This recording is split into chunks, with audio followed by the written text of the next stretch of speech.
உங்களோட ஹேர் அடர்த்தியாக ஸ்ட்ராங்காக வளர்கிறதுக்கு இதை ட்ரை பண்ணி பாருங்கள். இதுக்கு ஒரு 2 இன்ச்சஸ் வரைக்கும் நீங்கள் வந்து ஜிஞ்சர் எடுத்து சின்ன சின்னதாக கட் பண்ணி அதோட மிக்சர் ஜாரில் ட்ரான்ஸ்ஃபர் பண்ணி நல்லா அரைச்சிக்கோங்க.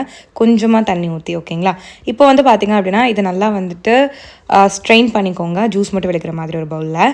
இது கூட வந்து பார்த்திங்க அப்படின்னா 3 டேபிள் ஸ்பூன்ஸ் வரைக்கும் கேஸ்டர் ஆயில் வந்து ஊற்றிட்டு நல்லா வந்து மிக்ஸ் பண்ணிக்கோங்க.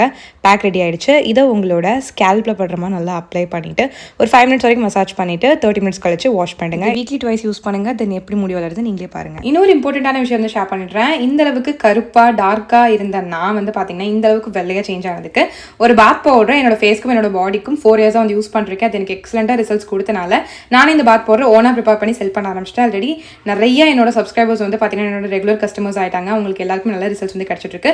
என்னோட கஸ்டமர்ஸோட ரிவ்யூஸ் ஃபீட்பேக்ஸ்லாம் செக் பண்ணி நினைச்சிங்க அப்படின்னா என்னோட யூடியூப் சேனல் கம்யூனிட்டி டேப்ல செக் பண்ணி பாருங்க. நீங்களும் என்னோட face and body whitening bath powder try பண்ண நினைச்சிங்க அப்படின்னா ஸ்க்ரீனில் போயிட்டு என்னோட வாட்ஸ்அப் நம்பருக்கு எனக்கு கான்டாக்ட் பண்ணி வாங்கிக்கோங்க. பாய்.